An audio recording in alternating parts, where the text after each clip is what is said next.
Aujourd'hui, on se retrouve pour une compilation de threads d'horreur. C'est des histoires que j'ai déjà racontées sur la chaîne. Alors toi, ça va te permettre soit de les redécouvrir, ou bien si tu ne connais pas, eh bien de les découvrir. J'espère que tu vas aimer cette heure de threads d'horreur qu'on va passer ensemble. Allez, prends ton meilleur chocolat chaud et installe-toi confortablement. Salut, moi c'est Nina. J'ai décidé de parler d'une chose un peu angoissante qui m'est arrivée quand j'avais 17 ans. Histoire d'exorciser un petit peu. Mes parents étaient partis dîner chez des amis. Et mes frères n'étaient pas là. J'avais la maison pour moi seul, donc plutôt cool. Je me fais une soirée film chill dans le salon sur le grand écran. Je me fais un repas full malbouffe parce que c'est l'occasion ou jamais, vu que les parents sont pas là. Et mon chien m'accompagne dans ce moment de détente et de malbouffe. Après le second film, je remarque en me levant pour changer de DVD qu'il y a un homme debout en face de chez moi, sur le trottoir devant un garage. Pour le coup, j'y fais pas trop attention. Je continue ma soirée, pause pipi et je sais pas pourquoi, en passant devant la fenêtre, j'ai les cheveux de la nuque qui se dressent. Je regarde dehors et le mec est toujours là. Et cette fois-ci, je remarque qu'il a un chapeau et un manteau long. Mais aussi, et c'est là que le stress a level up, qu'il me regarde alors qu'aucune lumière en dehors de la télé ne vient de chez moi. Et là, je croise son regard. Je trouve ça tellement creepy que je ferme les rideaux. Et là, honnêtement, je pense que ça va s'arrêter là et que la sensation désagréable va disparaître. Sauf qu'au lieu de disparaître, le stress monte. De plus en plus, mon chien qui était sur le canapé à côté de moi à la base, se lève pour aller écouter en haut des escaliers. Il faut savoir que c'est la position qu'adopte mon chien quand quelqu'un arrive chez moi. Et j'ai beau lui dire « Allez, viens !» et lui proposer un biscuit apéro, impossible de le faire bouger. Et pourtant, mon chien aurait vendu sa fourrure pour un biscuit apéro en temps normal. Du coup, je me dis « Oh, ce sont mes parents qui rentrent, chouette !» Je serais plus seul avec le mec chelou qui regarde la maison. Sauf que non, rien. Personne n'entre. J'ouvre les rideaux pour voir si la voiture est garée dans la rue. Et pas de voiture.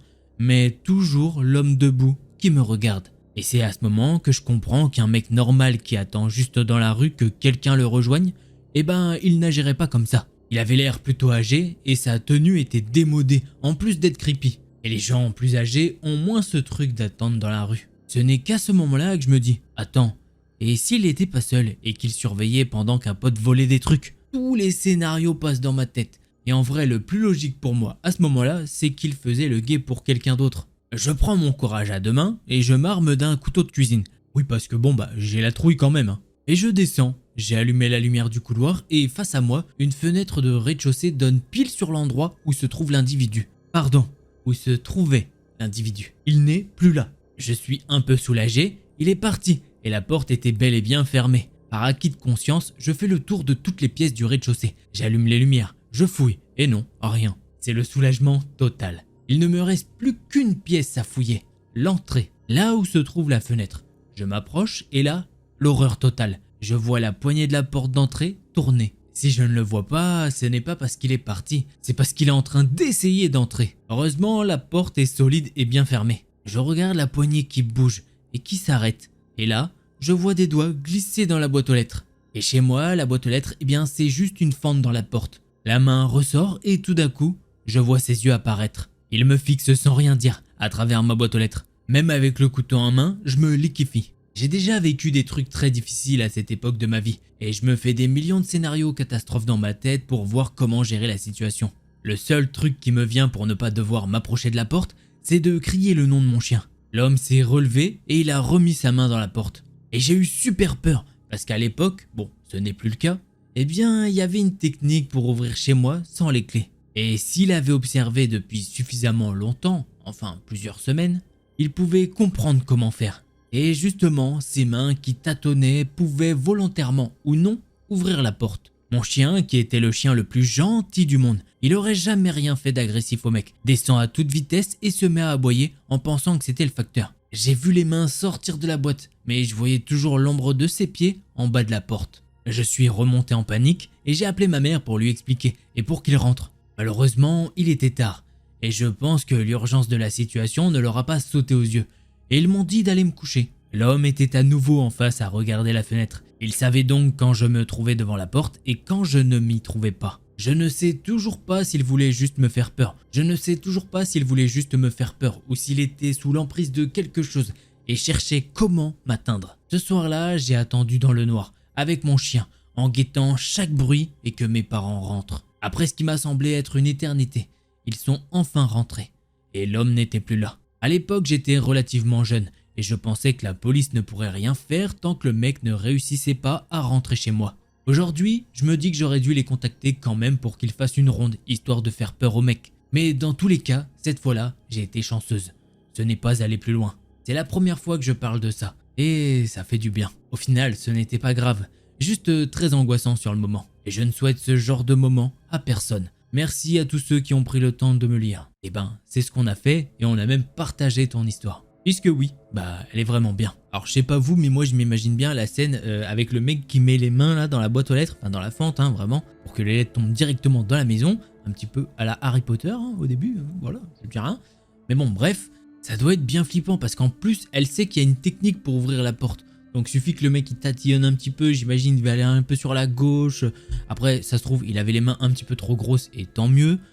À voir d'ailleurs la fente, de quelle taille elle était, si elle était vraiment juste comme ça en mode ça tranquille, ou est-ce qu'il pouvait faire plus. Donc je sais pas, heureusement ça s'est bien passé, mais qu'est-ce qu'il lui voulait en fait surtout aussi.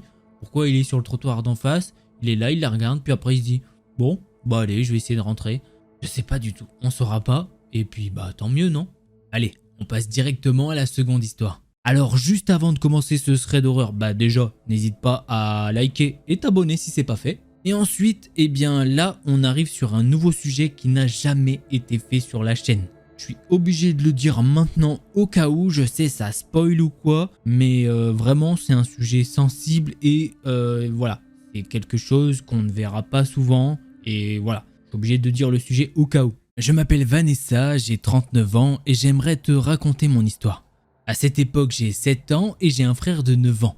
Mes parents sont divorcés et ont chacun refait leur vie de leur côté. Mes 10 premières années de vie étaient bercées par la campagne, vivant dans un ancien corps de ferme avec ma mère, mon frère et mon ancien beau-père. Et chez mon père, un week-end sur 2. Le conjoint de ma mère à cette époque, que j'appellerais Sam, était un homme qui travaillait très dur pour créer son entreprise. Et il ne comptait pas ses heures jusqu'à très tard parfois. Il était chasseur et adorait ses rares moments de liberté. Il possédait plusieurs fusils et carabines et il participait souvent à des ball traps, un jeu sportif de tir à la carabine. C'était un homme extrêmement prudent. Il accrochait ses armes très haut sur la cheminée de l'entrée, hors de la portée de qui que ce soit. Et il ne les descendait que lorsqu'il avait la certitude qu'il ne pourrait y avoir aucun danger. On va parler aujourd'hui, là maintenant, d'une expérience de mort imminente. Un soir, après que mon frère et moi soyons couchés, mais surtout endormis, Sam descendit ses fusils et carabines car l'une d'elles avait une cartouche coincée. Étant concentré à sa tâche, il reçut un appel sur le téléphone du salon. Puisque oui, à ce temps-là, il n'existait que les fixes. C'est son ex-femme au bout du fil. La discussion s'échauffe et le désaccord s'installe. La soirée fut longue et pénible après une si dure journée. Après maintes cris et discussions, il est enfin l'heure du silence et de l'appel du lit. Le repos du corps. Il alla se coucher. Et maintenant, le samedi 28 septembre 1991, nous sommes le matin. Sam est parti au travail. Et ma mère, travaillant beaucoup de nuit ou le matin la semaine, n'a que le samedi matin pour faire les courses. Alors qu'elle nous prépare, mon frère et moi, et qu'elle me coiffe devant le miroir du meuble à pharmacie, je me débat car je crains énormément les cheveux. Mon frère, se saisissant de la carabine oubliée au sol la veille, l'ouvrit d'un coup et j'entends un bruit intense mais très furtif. Pan! Je ressens la chute comme au ralenti. Je sens physiquement que le sommet de ma tête touche la pointe du pied de ma mère, mais je vois la scène de plus en plus éloignée. Ma vision s'élève, mais je ressens dans le corps. Je ressens ce que je vois. Mon frère, arme en main, est figé à 6 ou 7 mètres. Ma mère hurle. Il laisse tomber l'arme à ses pieds. Je n'oublierai jamais ce hurlement. Le regard de mon frère, la propre vision de mon corps étendu au sol, me vidant de mon sang. Ma mère criait à mon frère de lui donner ses serviettes de bain qui étaient dans le meuble à pharmacie. Je me rappellerai toujours de cette serviette blanche et bleue à fleurs, réversible. Ma mère m'allongea sur le siège arrière de la voiture, mon frère en passager. Elle démarra et fonça plus vite sur ses propres pensées. Vivant dans un petit village perdu dans la campagne, le chemin fut long pour atteindre le premier médecin qui par hasard était fermé. Ma mère prit ni une ni deux la grande rocade et fila à toute allure jusqu'à l'hôpital situé à 30 minutes. Elle alla tellement vite qu'aucune autorité n'aurait pu l'arrêter avant sa destination. Ce trajet me parut long et ingérable. Mon frère à l'avant pleurait et criait en boucle « J'ai tué ma sœur, j'ai tué ma sœur !» Et j'avais beau lui hurler Non, je suis là, je ne suis pas morte. Tu ne m'as pas tué. Je vais bien. » Il n'entendait pas. Je regardais tout ça d'en haut et je ressentais tout en moi. Je ne sais pas comment l'expliquer. Enfin, arrivée, et moi toujours en spectatrice, ma mère me porta et entra dans les urgences en hurlant. Ma fille a reçu une balle. Elle ne savait pas si c'était le fusil ou la carabine. L'affolement, beaucoup de blouses blanches. Je vois que l'on me pose en urgence sur un brancard et la seconde d'après, une douleur si intense me ramène à moi. Je suis bien dans mon corps et une infirmière est en train de me raser le crâne en pleurant en vue de l'opération à venir. C'est l'instant le plus douloureux dont je puisse me souvenir. Je hurlais de douleur du haut de mes 7 ans et l'infirmière me suppliait tout en pleurant de lui pardonner la douleur qu'elle m'infligeait. Voilà mon histoire. N'hésite pas à poser toutes les questions que tu veux. J'ai sûrement oublié des détails ou des moments importants. Je te partage aussi la radio de mon crâne. J'ai subi 7 opérations, mais j'en ai encore plein. Alors moi, effectivement, j'ai la radiographie du crâne. Donc clairement, je peux attester ce que je vois. Je lui ai demandé si je pouvais vous la partager et à l'heure actuelle où je tourne la vidéo, je ne sais pas si c'est le cas. Alors peut-être qu'effectivement là je vous ai partagé la radiographie et peut-être que non. Ça peut se comprendre qu'elle veuille que ça reste dans privé en fait, c'est normal. Voilà, déjà qu'elle a le courage de nous raconter son histoire. Et vraiment, on peut la remercier pour ça. C'est quelque chose de peu courant et que effectivement je pense que personne n'a envie de vivre. Alors s'il vous plaît, un maximum de soutien dans les commentaires.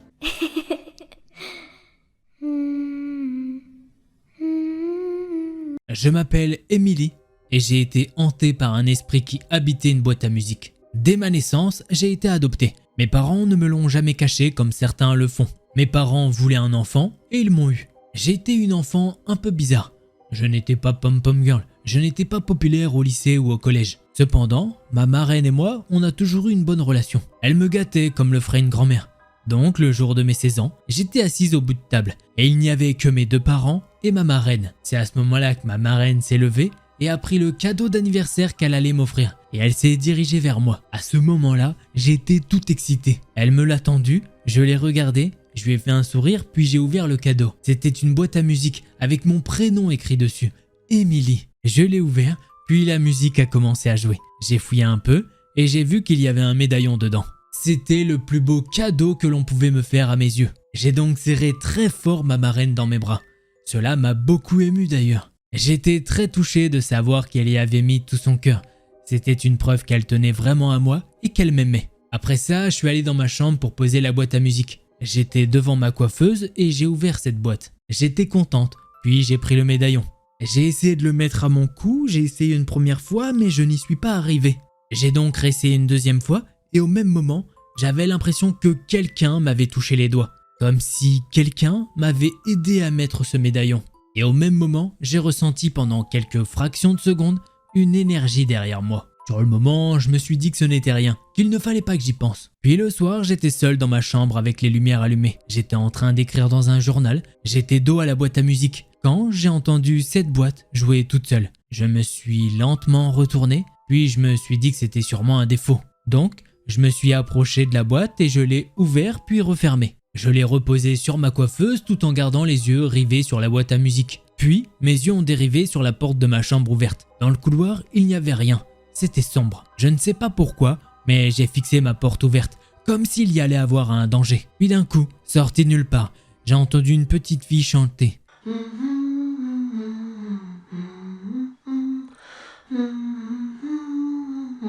Après ça, je l'ai vue et elle s'est rapprochée de moi. J'étais terrifié. Elle est rentrée dans ma chambre. Tout en chantant, elle tournait sur elle-même comme pour danser et elle me regardait.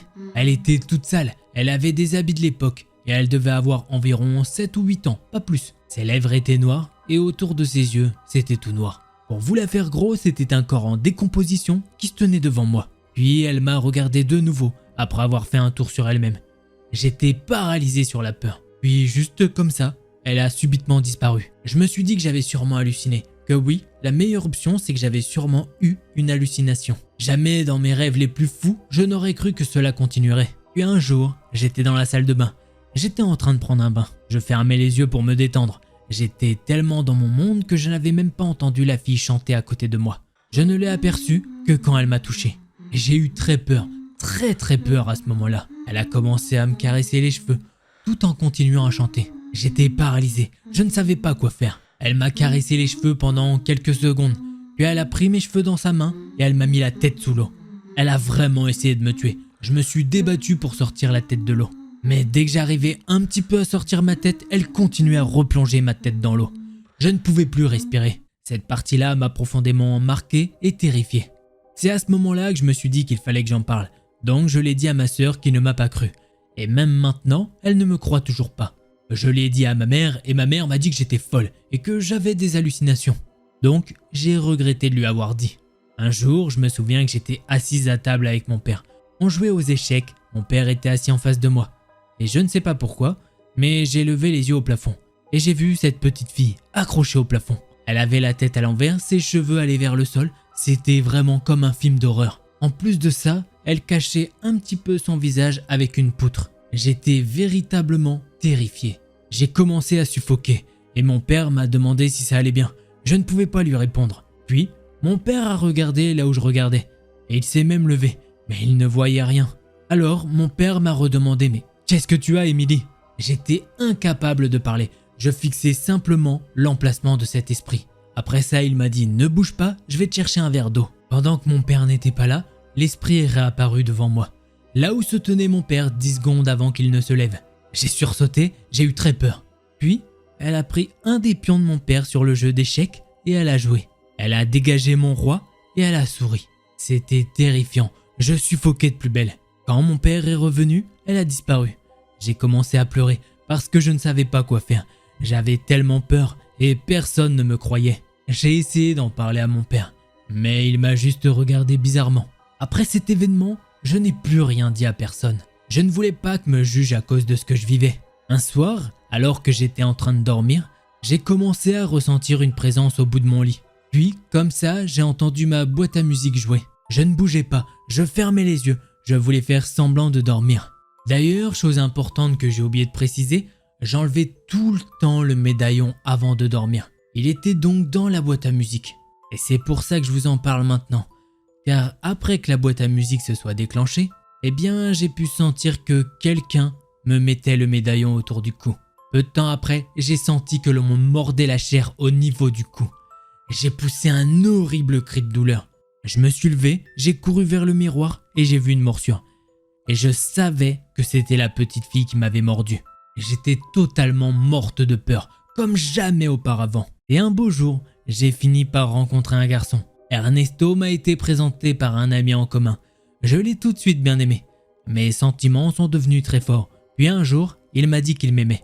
Il m'a demandé si je voulais emménager avec lui. Et j'ai dit oui. Donc, j'ai emménagé avec lui et avec sa petite fille qui s'appelait Jacqueline. Cela faisait 10 mois que l'on vivait ensemble et la petite fille, Esprit, avait disparu. Cela faisait très longtemps que je n'avais pas été aussi heureuse. Un jour, on était tous les trois en train de jouer à un jeu.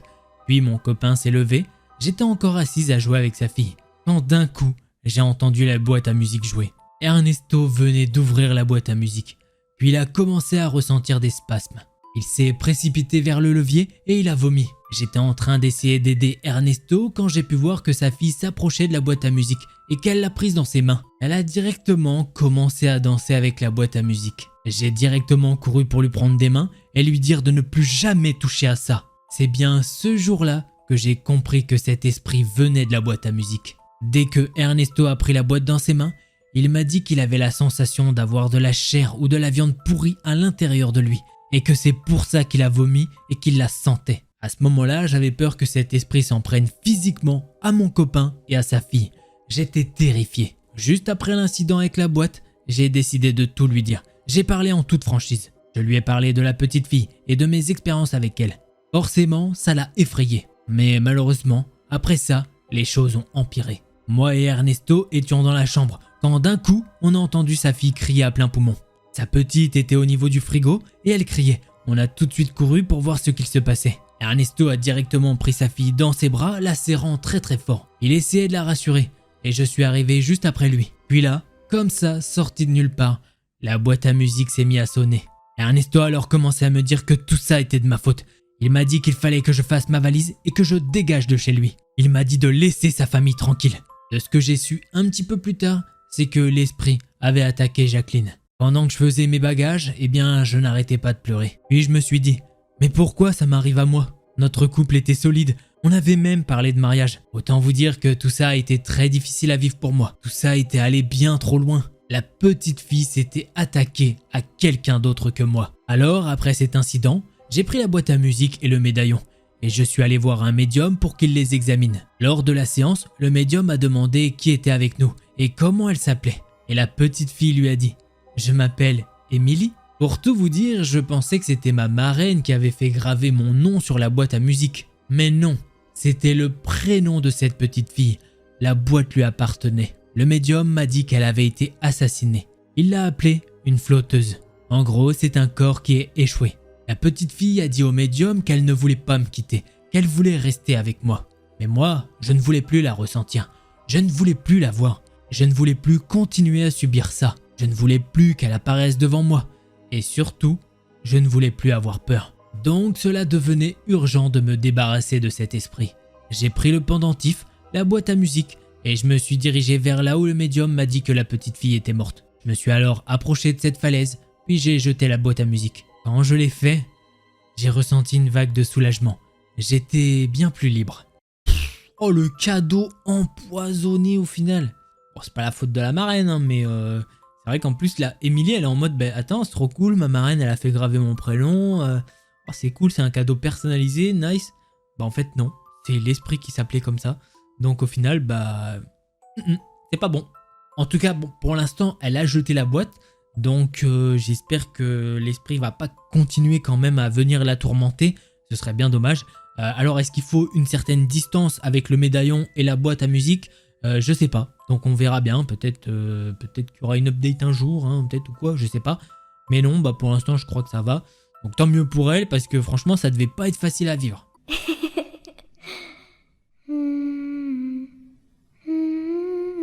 L'histoire que je vais vous raconter, c'est celle de Jenna. Et justement, cette histoire, elle se passe où, à votre avis? Ouah, mais comment t'as fait? Comment t'as trouvé que c'était aux États-Unis? Incroyable, franchement, t'as un don. Vraiment, c'est quelque chose de fou. Bref, merci les États-Unis d'aider la chaîne à évoluer. Clairement, merci. Bref, trêve de plaisanterie, puisque bah l'histoire que je vais vous raconter, malheureusement, bah elle est pas marrante du tout. Mais alors, pas du tout. L'histoire de Jenna, elle commence à peu près en mai 2016. Alors oui, à peu près, tu vas comprendre pourquoi elle sait pas vraiment quand l'histoire a commencé. En fait, Jenna, c'est une américaine de 38 ans qui vit dans l'état du Massachusetts. Elle a un travail de manager dans une célèbre enseigne de fast-food. Elle n'a pas précisé laquelle par contre. Tout se passe bien dans son boulot et pour ce qui est de ses relations au début de l'histoire, eh bien ça va. Même si elle vient de sortir d'un divorce. Ça s'est terminé d'un commun accord. Alors, elle va pas nous décrire son boulot et tout, mais c'est vrai que parfois elle doit rentrer assez tard. Son restaurant ferme officiellement à 23 h, mais derrière il y a encore quelques trucs à faire. Ce qui la fait partir généralement à minuit de son lieu de travail. Le restaurant n'étant qu'à 10 minutes de chez elle à pied, elle décide de prendre parfois sa voiture et parfois elle ne la prend pas. Comme ça, elle fait un peu de sport et ça la décompresse tout simplement. Et justement, tout va commencer sur le trajet de son retour jusqu'à chez elle. Surtout quand elle rentre chez elle à pied. Sachant que sur une semaine normale, bah elle peut rentrer 2 à 3 fois chez elle à pied. Quand elle marche pour aller chez elle, parfois elle est au téléphone avec son amie Brenda, et parfois juste elle écoute sa musique dans son casque et basta. Et un soir, en début mai 2016, eh bien elle se rend compte qu'un gars est assez loin derrière elle. Bon, rien d'anormal hein, d'avoir quelqu'un derrière sur le même trottoir que soi. Surtout qu'elle l'a vu comme ça en tournant une rue. Donc ce soir-là, eh bien elle rentre chez elle et elle fait sa vie. Le lendemain soir, elle refait exactement le même trajet. Sa maison, elle n'a pas changé de place de toute façon. Et au même tournant, eh bien, elle revoit le gars au loin. Elle a limite cette impression « Ah mais j'ai déjà vécu cette scène ». Ça lui fait dingue pendant 2 secondes et elle pense à autre chose. Et alors là, pendant 3 jours, soit elle va pas travailler, soit bien elle va rentrer en voiture. Donc il n'y a rien d'anormal. Et du coup, encore un soir, elle va de nouveau faire son trajet. Et là, elle voit encore et encore ce gars qui est derrière elle. Mais un petit peu plus proche. Il est encore assez loin, mais c'est bizarre quand même. Jenna appelle son amie en visio et lui dit « Bah, tu peux regarder derrière moi pour voir ce que fait ce type ?» Son amie Brenda, elle lui dit que le gars il a l'air d'être sur son téléphone, mais que c'est bizarre. Normalement, quand t'es sur ton téléphone, tu regardes quand même vers le bas. Et lui, non, il est bien droit comme ça devant lui. Jenna se met alors à accélérer pour voir un peu et son amie lui dit que le gars fait de même. Heureusement pour elle, sa maison n'est plus très loin, et enfin, elle se retrouve en sécurité chez elle. Après ça, Jenna va prendre sa voiture pendant 2 semaines consécutives pour pas se prendre la tête, car là, ça la fait flipper un petit peu. Ça y est, la confiance est revenue un peu, et surtout, elle se dit que maintenant, elle va faire un nouveau chemin pour rentrer chez elle. Sur le trajet, elle appelle son ami en visio pour checker un petit peu, et tout se passe bien, donc c'est plutôt cool. Le trajet est un petit peu plus long, mais apparemment, il est plus safe. Le truc, c'est que son cœur va bondir dans sa poitrine. Car en fait, elle est en visio avec son ami et du coup, elle est bien focus sur son écran. Et une fois arrivée devant chez elle, elle peut voir le fameux gars quasiment devant chez elle, vers un réverbère. Quand elle voit ça, elle a un sursaut de panique. Elle presse alors le pas et elle rentre chez elle. Elle verrouille bien sa porte d'entrée. En rentrant, elle s'occupe un peu de son animal, voir si tout va bien et elle décide que la dose de surprise qu'elle a reçue, ça vaut bien un bon bain bien chaud. Elle met de la mousse et non, aucune bougie ou quoi. Juste de l'eau bien chaude. Elle a pris avec elle son ordinateur portable qu'elle met un petit peu plus loin pour se regarder un petit film. Elle se détend pendant 15 minutes et tout va bien, jusqu'à ce qu'elle entende une sorte d'alarme de police. Alors cette sorte d'alarme de police, en fait, c'est son perroquet qui s'appelle Hunter qui fait ce bruit. Il va le faire mais alors en boucle et en boucle. Et en plus de ça, elle peut sentir que ça s'agite au rez-de-chaussée. Elle sort alors discrètement de son bain en fermant son ordinateur et elle se prend une serviette. Elle se sèche et en même temps, elle se met à écouter ce qui se passe en bas. Il n'y a plus de bruit pendant un moment et là, elle entend de nouveau son perroquet faire la police. Juste après ça, elle entend quelqu'un chuchoter.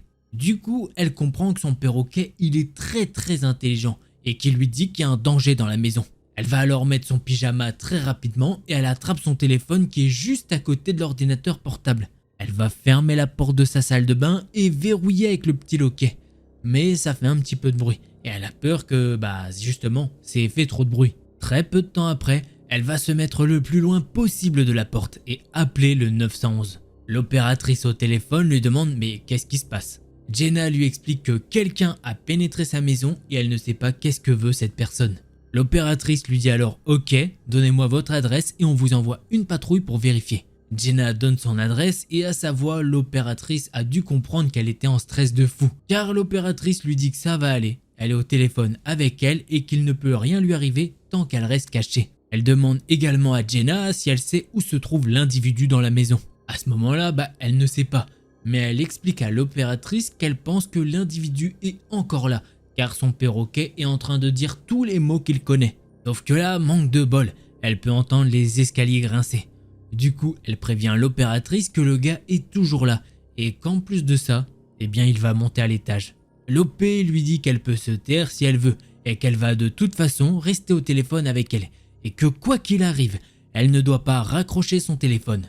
Jenna peut entendre la porte de sa chambre être ouverte et maintenant, elle peut entendre que la chambre est fouillée de fond en comble. L'individu va alors faire de même avec son autre chambre. Il va s'approcher de la salle de bain. Il va alors tourner la poignée de la porte et celle-ci ne s'ouvre pas vu qu'elle est fermée. Là, aucun bruit pendant 10 secondes.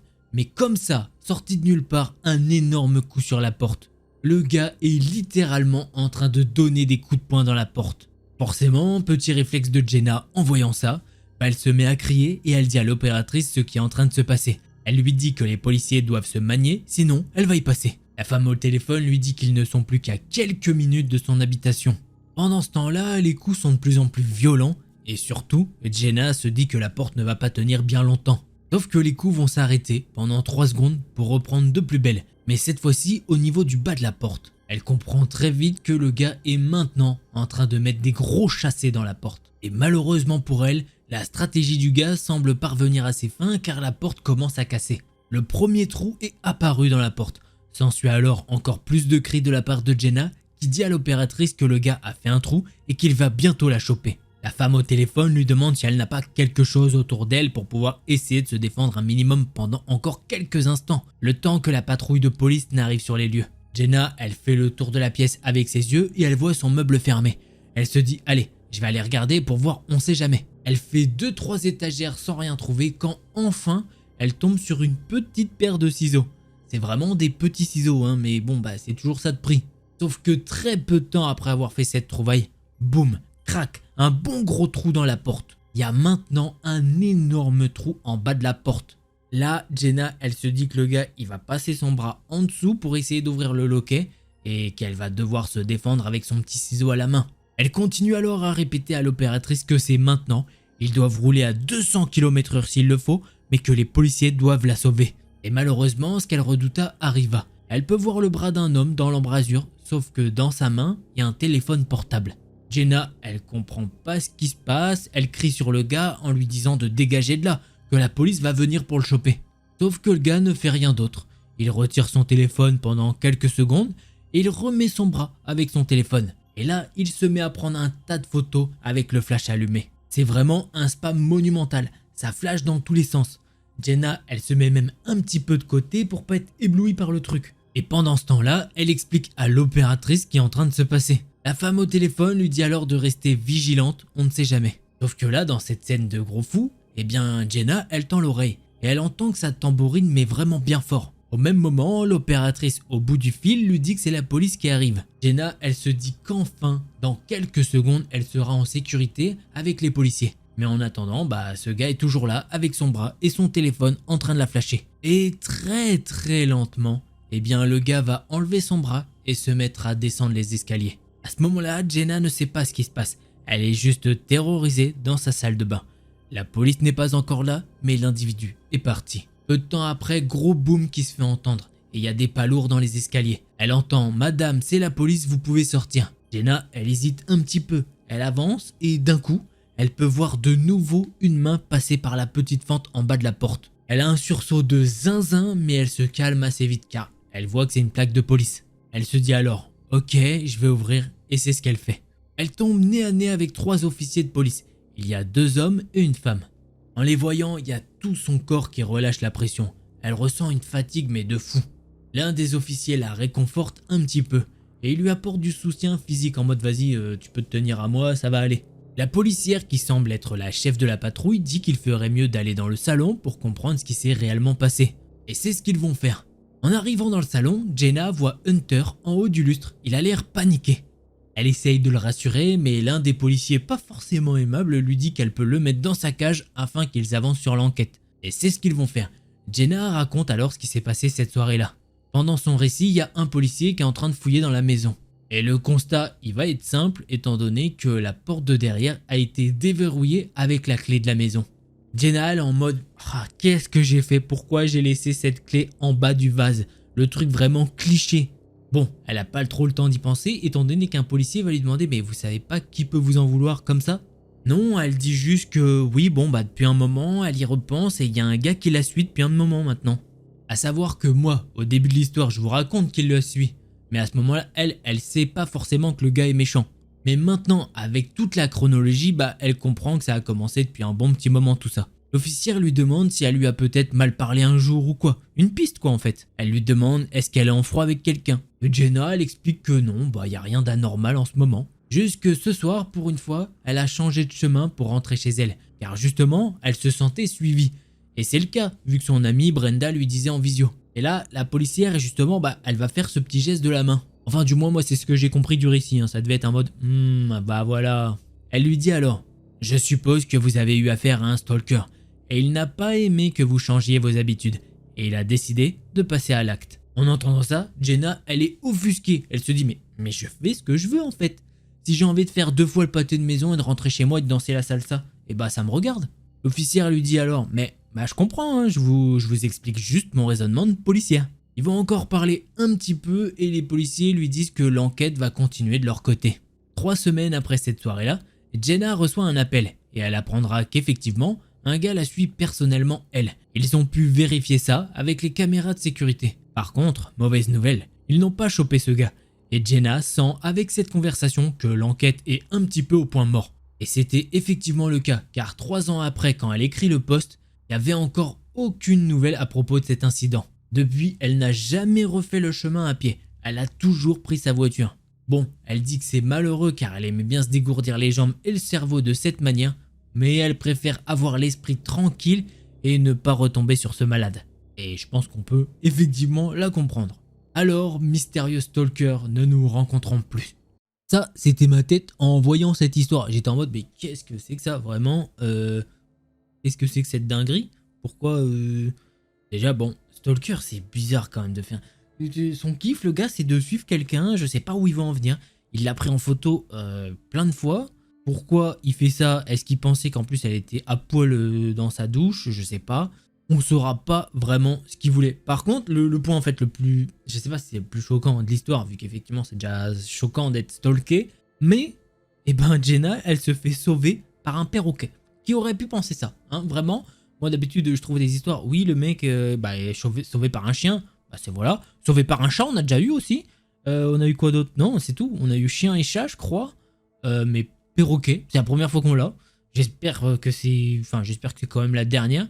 Mais ça me rappelle une histoire qu'un certain youtubeur, le top 1, pour Squeezie on peut dire son nom, je crois qu'il avait raconté une histoire où justement le perroquet avait élucider une enquête de police grâce au perroquet qui racontait des trucs. Non, mais ne me tuez pas, ne me tuez pas. Je sais plus, c'était quelque chose comme ça. Et bah ouais, là le perroquet fait le bruit de la police. Alors parce que forcément les perroquets, ils sont trop forts, vraiment. Franchement, bravo à lui. Moi j'ai déjà Cookie. Est-ce qu'on prend perroquet à la maison du coup? Non, non, on va pas faire ça. C'est trop compliqué, trop de boulot. Mais bref, bravo à ce perroquet Hunter qui a sauvé peut-être la vie de sa maîtresse. On sait pas.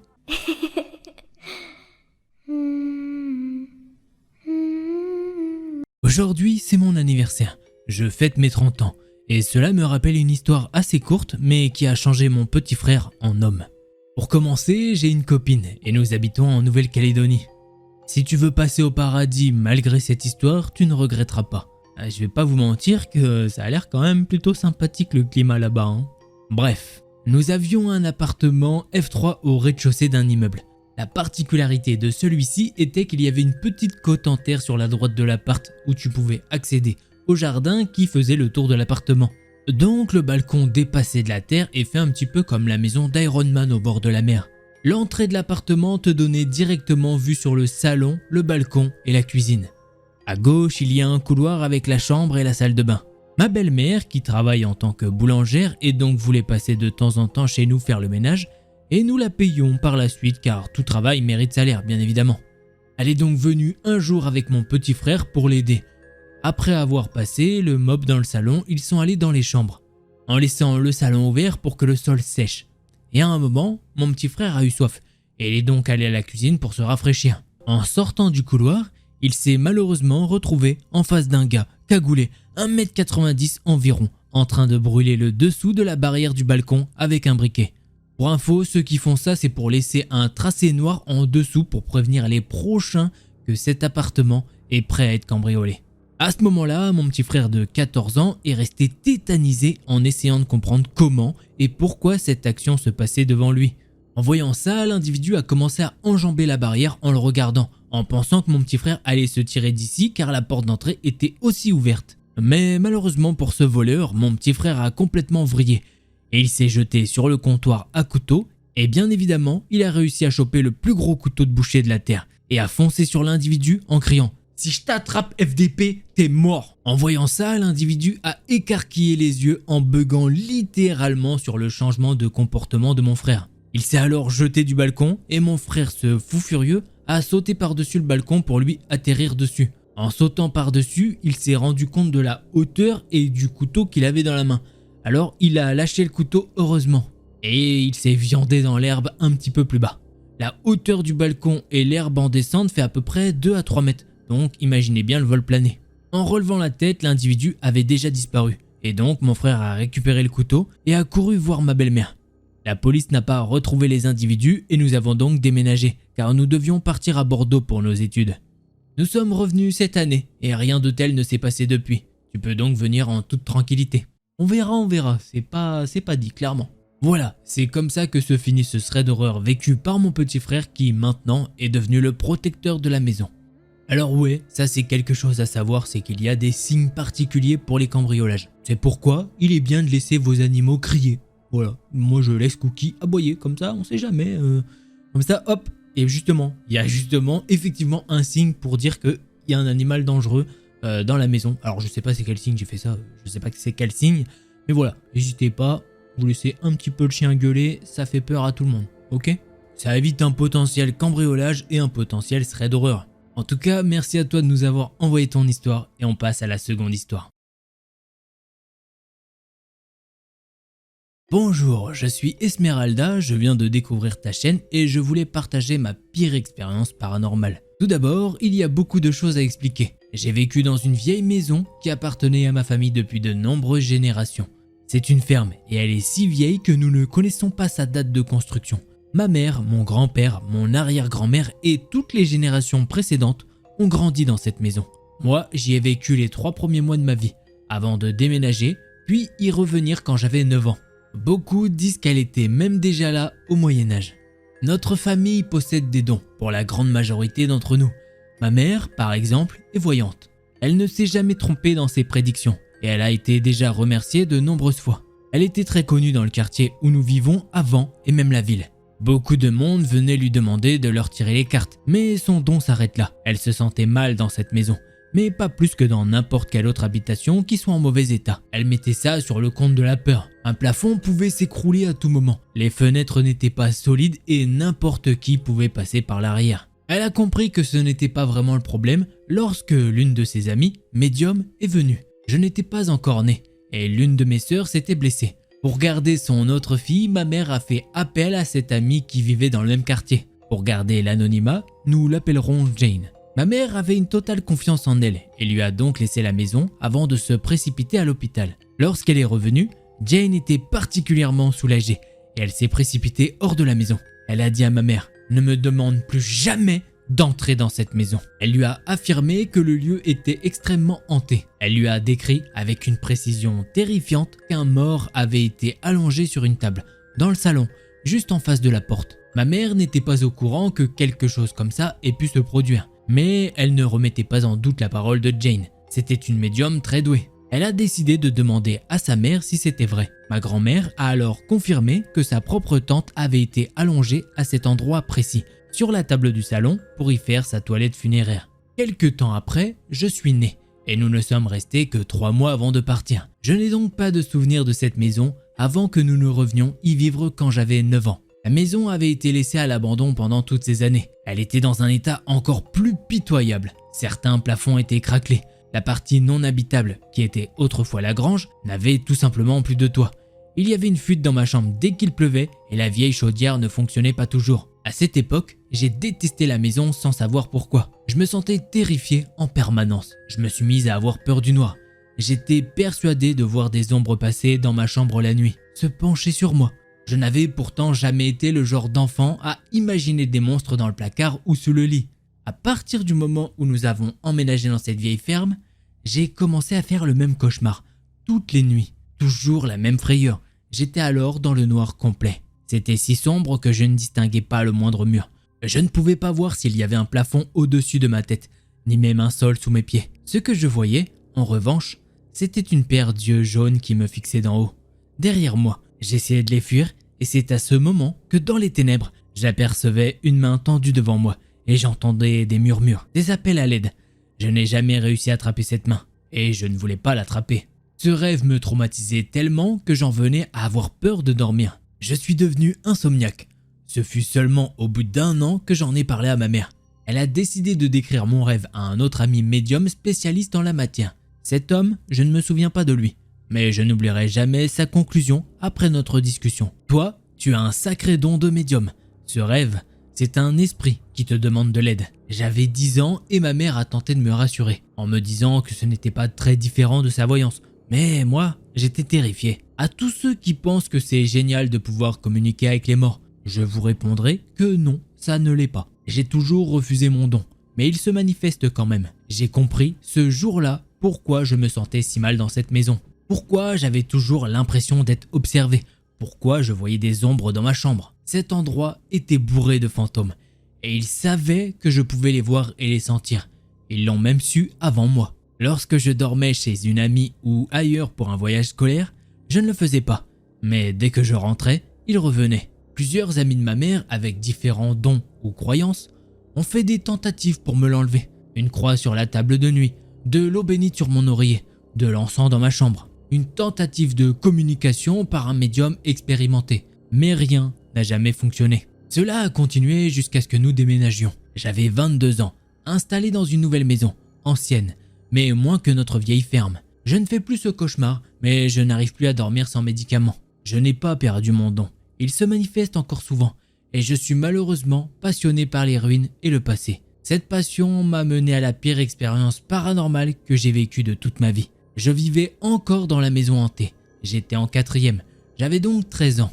Mon école avait organisé un voyage en Écosse, malgré l'idée de passer 2 semaines en compagnie des élèves qui me harcelaient et des professeurs qui me méprisaient. Mon amour pour ce pays me rendait impatiente. J'avais vraiment hâte de partir et je me suis même présenté devant l'école en avance pour prendre le bus qui nous mènerait jusqu'au bateau. Le séjour a été particulièrement agréable. L'Écosse est un pays magnifique. Nous avons visité des châteaux dans lesquels j'ai senti quelques présences et vu quelques ombres. Mais rien d'alarmant. J'avais appris à les ignorer. Tout se passait bien jusqu'à cette visite en particulier. Je ne sais plus à quel moment du voyage c'est arrivé, mais nous avons été emmenés pour visiter une prison médiévale. Dans un cachot sans aucune fenêtre. Ils entretenaient certaines cellules à l'ancienne, comme si elles étaient encore en fonction, en y mettant des paillasses au sol et des assiettes avec de la fausse nourriture.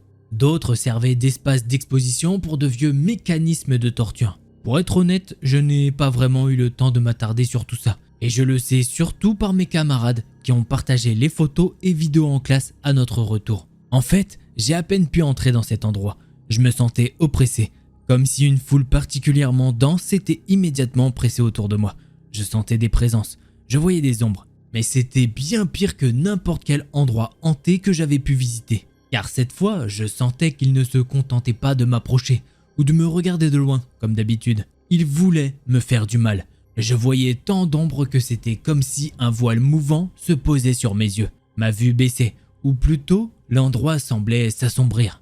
J'avais comme l'impression que mon cauchemar allait devenir réel, que j'allais me perdre dans le noir complet. Je n'entendais plus le brouhaha de mes camarades. En revanche, je distinguais parfaitement des murmures, comme quelqu'un qui hurlait à voix basse juste à côté de mon oreille, de mes 2 oreilles, tout autour de moi.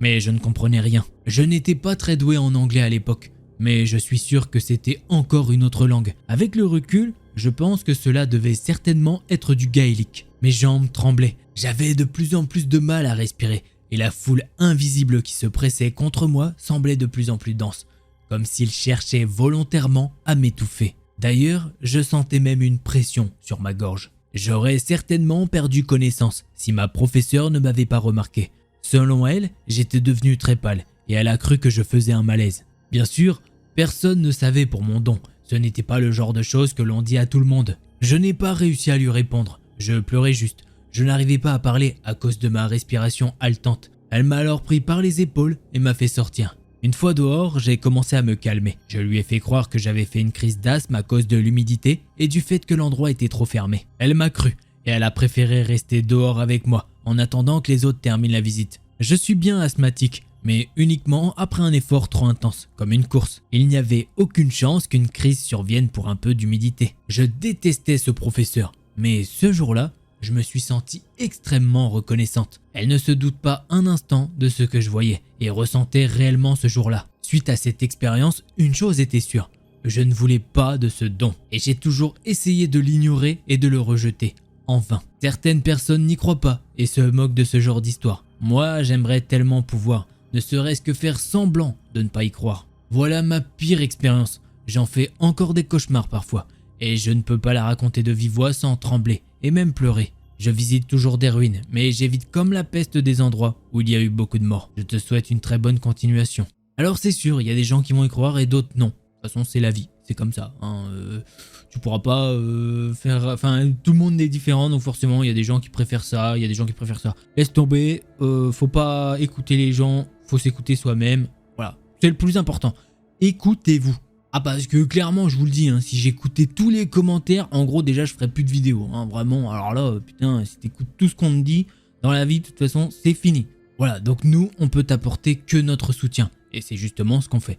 Alors des bisous à toi. D'ailleurs, j'avais dit qu'il y avait un point commun entre les histoires, je pense que t'as capté, c'est 3 histoires d'abonnés qui m'ont été racontées. Soit elles m'ont été racontées sur Instagram, Delcore Story tout attaché, voilà. Si jamais t'as une crainte que c'est pas moi, tu me demandes limite un petit vocal et moi je te confirme que c'est moi avec ma voix, ok? Sinon, c'est à l'adresse mail delcorestory@gmail.com. Je préfère prévenir, c'est vrai que je suis un petit peu lent à répondre. Voilà. Je suis honnête, j'ai plein de choses à faire ici et là sur plein de trucs différents, donc je suis un peu lent. Ça, on va pas se mentir.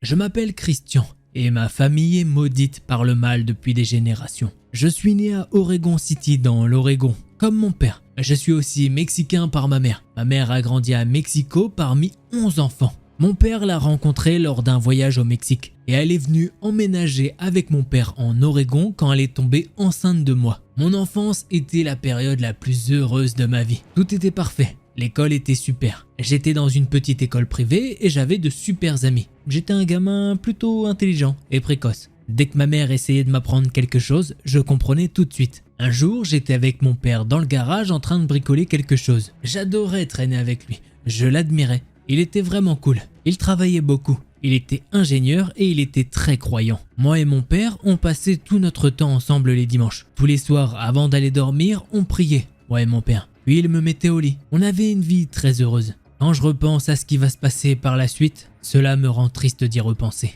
Du jour au lendemain, mon père a arrêté d'aller à l'église, sans jamais dire à personne pourquoi il avait fait ça. Donc j'ai vraiment commencé à m'inquiéter quand mon père est devenu vraiment négatif à l'égard de l'église. Il disait des phrases genre « Dieu, c'est une blague. Allez, fais comme tu veux ». Après ces phrases-là, il était toujours dans ses pensées. Et il ne quittait plus la pièce où il s'était installé. Je l'entendais réciter des versets de la Bible en boucle dans sa chambre et ça a donné ni queue ni tête. Il est resté dans cet état-là pendant des mois. On le voyait de temps en temps et il faisait vraiment peur à voir. Il écoutait également des versets en boucle dans cette pièce. Des fois, on le retrouvait accroupi dans un coin de la pièce. Des fois, on pouvait le voir sur sa chaise, comme s'il luttait contre quelque chose. Des fois, on pouvait voir qu'il était perdu dans ses pensées et qu'il restait comme une coquille vide. On pouvait le voir également se gratter la peau, les mains, comme si quelque chose le démangeait de l'intérieur. Puis les choses ont empiré. Il a commencé à faire des crises. Il balançait des choses au mur où était accrochée une croix, et il se mettait même à crier. Puis un soir, nous avons entendu des cris de lutte,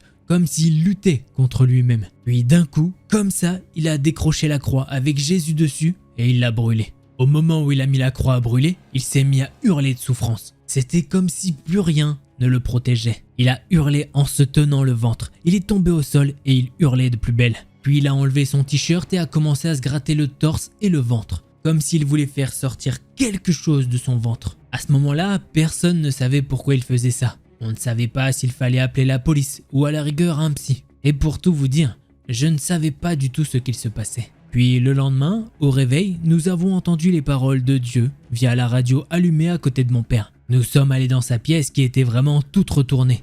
C'était complètement le bordel. Moi et mon frère, on a commencé à appeler notre père. Il était au centre de la pièce, sur une chaise qui tournait. Mais quand on l'a appelé, il n'a pas répondu. Nous avons alors décidé de partir en courant. Et moi, mon frère et mes deux sœurs commencions à avoir très peur. Ça devenait très effrayant. Il ne quittait maintenant plus la maison. Quand mon frère rentrait à la maison, il entendait dire « Ne me laissez pas seul !» Mais le truc, c'est qu'il était tout seul dans cette pièce. Soit il parlait à quelque chose ou quelqu'un, soit vraiment il n'allait pas bien. Et mon frère ne voulait pas rester avec lui, il lui faisait peur comme à nous tous à ce stade. C'est à ce moment-là que je me suis dit que ce n'était plus le père que j'avais connu et qu'il s'était perdu dans ses pensées négatives. Mon père n'était plus le bon père que j'avais connu. Il était maintenant vulnérable et faible. De plus, il était devenu très bizarre. Il avait aussi perdu la tête et on ne savait pas jusqu'où ça pouvait aller. Et malheureusement, ça ne faisait qu'empirer. Pour Noël, j'ai essayé de faire un cadeau à mon père. J'ai commencé à m'avancer vers sa pièce avec son cadeau à la main. C'était une Bible très coûteuse. J'ai ouvert sa porte et j'ai vu mon père comme une larve sur sa chaise. Il ne bougeait pas et il était perdu dans ses pensées. J'ai donc dit « Papa ?» Il a tourné la tête lentement vers moi.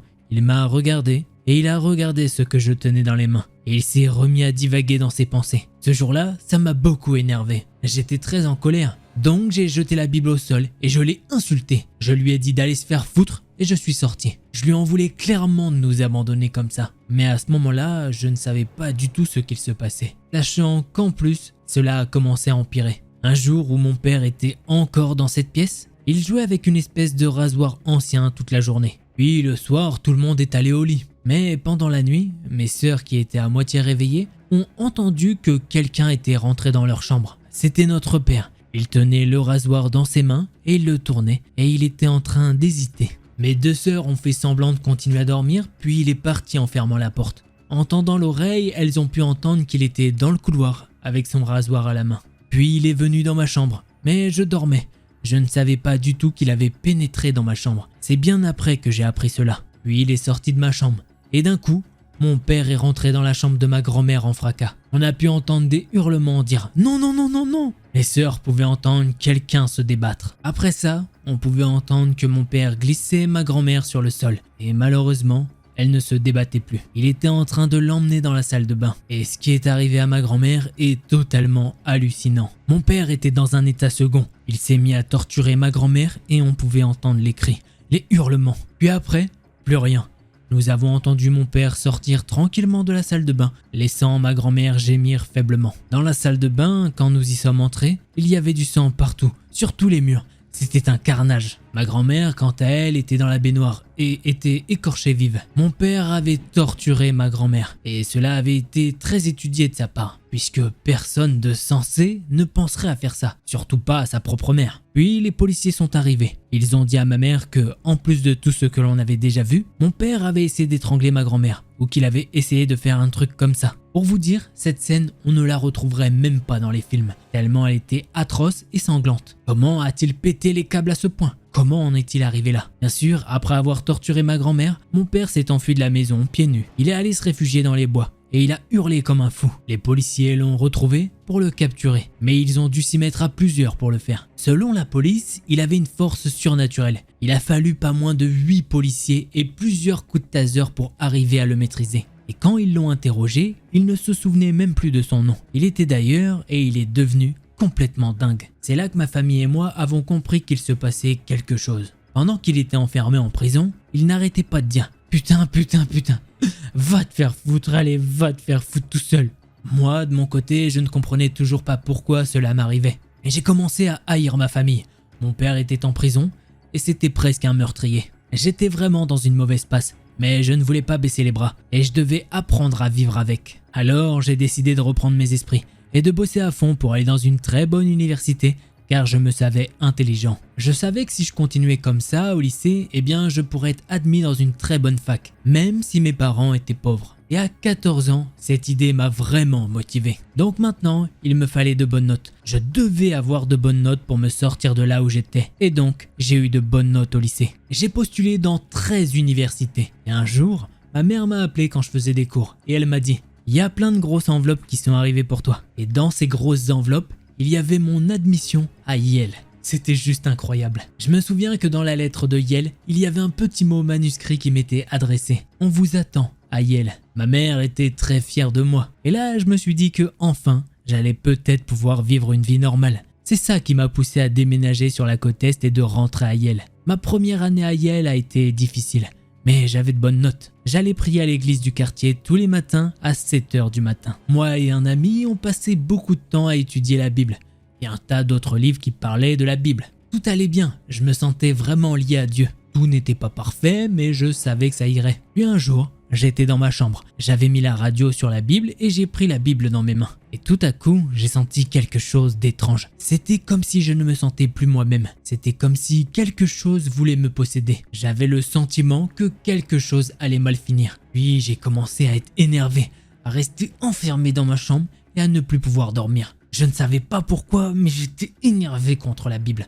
Je luttais contre quelque chose que je ne comprenais pas. Puis d'un coup, j'ai ouvert la Bible et j'ai commencé à déchirer les pages de la Bible comme mon père l'avait fait avant moi. Puis j'ai commencé à insulter Dieu. C'est là que j'ai commencé à hurler de douleur car j'avais mal à l'estomac. C'était comme si quelque chose à l'intérieur de moi voulait me tuer. Dans ma tête, je n'arrêtais pas de dire « Mais va te faire foutre Dieu, va te faire foutre !» À ce stade-là, je devenais comme mon père. À ce moment-là, je sentais que j'avais comme un espèce de compte à rebours qui avait commencé. J'allais être le prochain sur la liste. Moi aussi, j'allais commettre un crime que personne ne comprendrait. Je commençais vraiment à perdre la tête. Et ce qui m'a terrifié le plus, c'est quand j'ai commencé à agir très négativement envers mes propres sœurs. Un jour, mes 2 sœurs m'ont rendu visite à Yale. J'étais dans ma chambre et elles ont toqué. Et je ne sais pas comment, mais j'avais un ancien rasoir dans les mains. Et je le regardais, tournoyer dans ma main. Elles ont continué à toquer, mais moi j'étais dans mes pensées, comme obsédé par quelque chose. Mes sœurs insistaient pour que je leur ouvre. Mais j'étais dans ma bulle, avec mon rasoir. Mes sœurs continuaient vraiment à toquer, et je luttais, car je ne voulais pas leur faire du mal. Il y avait une force qui m'a poussé à me lever avec le rasoir en main, et je suis allé près de la porte. J'ai levé le rasoir, puis j'ai ouvert la porte, et j'ai couru pour sortir dehors. Je ne voulais pas leur faire du mal. Et une chose avait pris le dessus sur moi.